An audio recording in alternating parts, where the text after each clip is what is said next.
Hey guys, welcome to the start of our survival playthrough. This is the very first video. We've literally not even started our character yet. So what we're going to do is, for you guys watching on Twitch and anyone watching this on YouTube later, we are going to go to our browser and we're going to see if one of the websites I use for character building works well. You know, I want to see if this, I mean, I know the website works well, but let's have a look here. Oh, we've already got it open here. So this is a really useful website, guys. If you're looking to build a character, if you search for Fallout 4 character builder, one of the top results will be levelbase.com, and it's really awesome. Hopefully it's going to work with the PS4's kind of, what's it called, browser. But what it does is it carries over any points you put into your specials into the perk tree as well.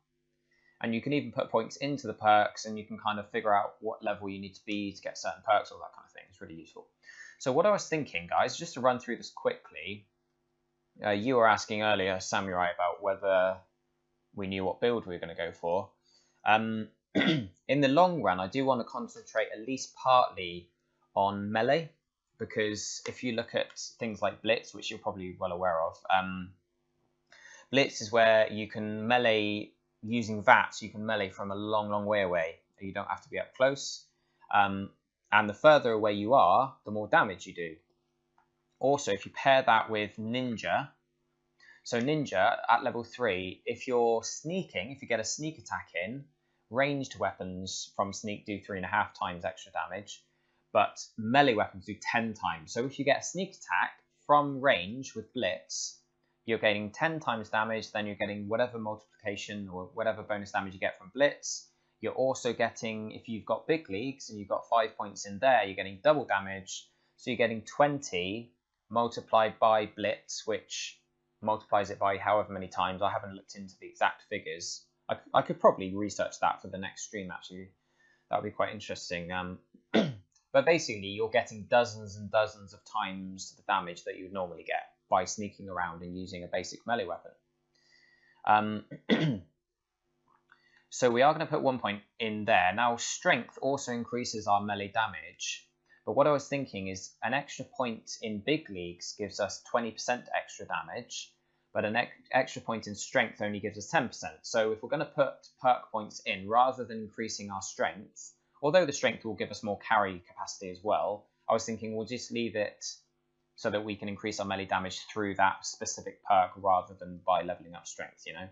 Now the armor and blacksmith ones, usually I avoid the mod-based perks that allow you to build mods, because I like to just find the mods in the world and sort of take them off other weapons and pieces of armor so that I can use them again. But I am going to focus on modding perks during this run, because I think having the best possible gear as soon as possible is really good, really useful, especially with the armor.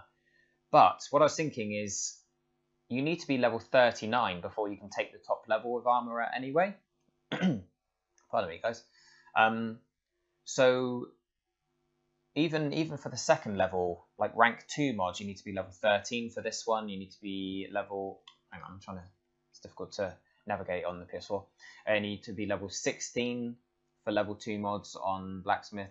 So, you know, if we were to take enough points in strength to be able to get these perks right from the beginning, we'd only be able to build the level 1 or like the rank 1 mods, which is like, we're going to find higher level mods than that during the first few hours of the game, I'm sure.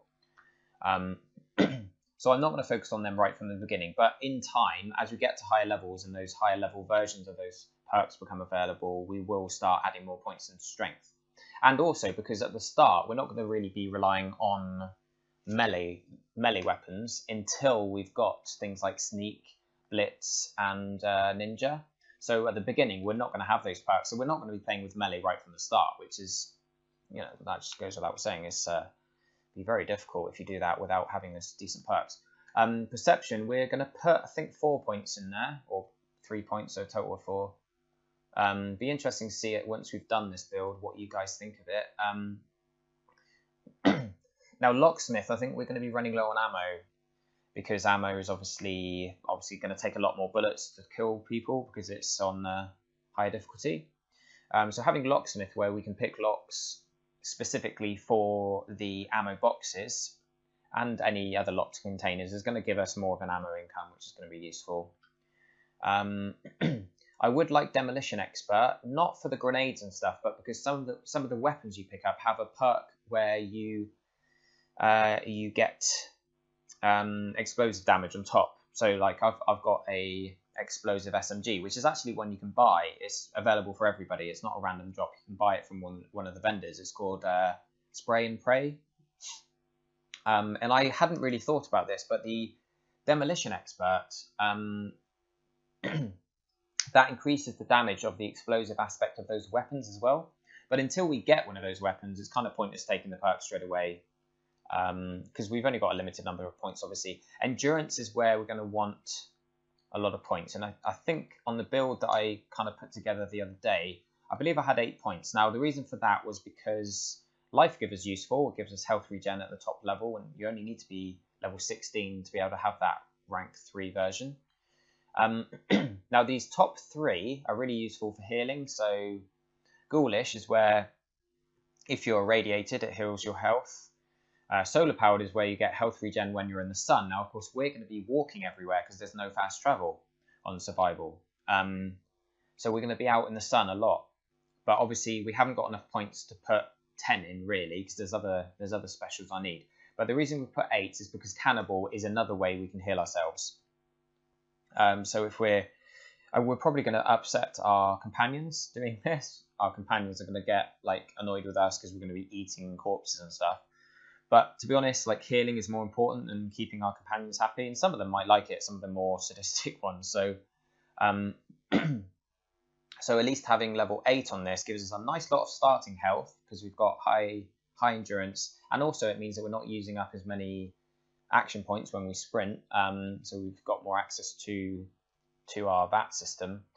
But also having this Cannibal just gives us that extra option for healing without having to rely on stim packs.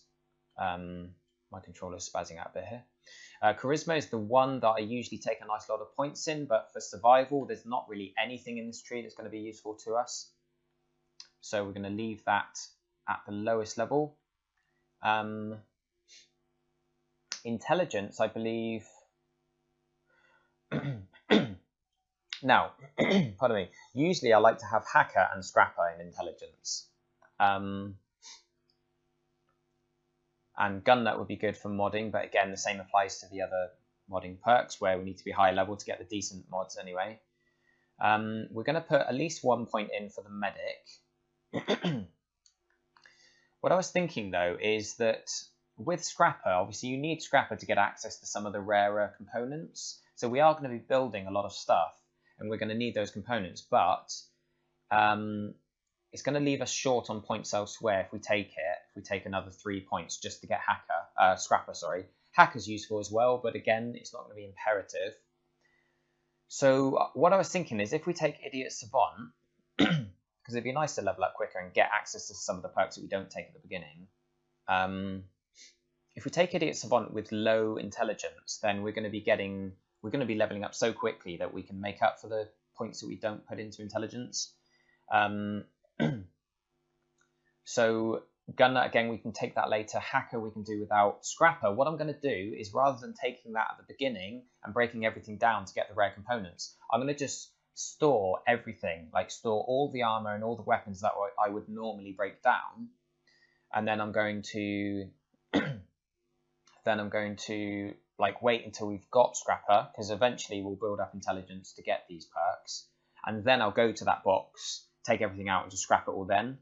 So it's not something we need right from the beginning. We can kind of hold off on scrapping stuff and make use of that perk later on, because we do need a decent number of points in agility so that we've got as high, VATS action points as possible. We're going to just put 5 points in luck and see how that looks, because I would like Idiot Savant. Being able to level up quicker will just help us to take some better perks. It is going to make the enemy stronger because they do scale to us, but because we're putting most of our perks into combat related or most of our points into combat-related perks, it is going to give us an advantage over those enemies that are the same level as us, rather than sticking to some of the more kind of, I guess, miscellaneous utility perks that I usually go for on lower difficulties. Now, this also gives us access to Mysterious Stranger, which might be useful. It's not something you can rely on necessarily, but the higher level you've got it, then the more help it's going to be. Bloody Mess, extra damage might be useful. We'll eventually take that. And Scrounger and Fortune Finder as well. Scrounger more so, obviously, being able to find more ammo is going to be useful. And how many points does that leave us? We've got 5 points remaining. Let's see. Let's put 4 of them into Agility and then see whether we want 1 more point. Because Agility and Luck are the 2 most important offensive combat skills. Obviously, Endurance is more defensive. And Perception is useful as well, because that's to do with your accuracy when you're in VATS. But the Agility is how many action points you have for VATS. Luck is based on, that determines your critical hit recharge. Now, having 5 points in Agility gives us a decent number of action points. It also gives us access to Action Boy, which will speed up our recharge. And Sneak, we've got access to Rifleman, which is going to be useful. Oh, and also Awareness. Because if we're using weapons, we're going to use single shot rifles so that we save ammo and we get better range. And you can also put like silencers on them and stuff. They also have high damage and that. So yeah, Rifleman, we're not so worried about Commando because we don't really want to be using rapid fire weapons, but Sneak's very important. Mr. Sandman might be useful as well. I never really take that, but then Action Boy, obviously. Now it's a case of, do we want Moving Target or better criticals? I think that goes without saying that we want better criticals. So we're going to put 6 points into Luck, and that's all our points used up, I believe. So in time, we're going to build up Strength a little bit for the modding. Once we get to sort of level 10 or 15, we're going to put some more points in Intelligence eventually and scrap all our stuff. But yeah, I think that's looking pretty good. We've got a decent amount of health there. What do you guys think? If anyone's got any thoughts on that in the stream, let me know. So we've got, just so I can memorize that, we've got 2, 4, 8, easy to remember, 2, 5, and 6. 2, 4, 8, 2, 5, and 6.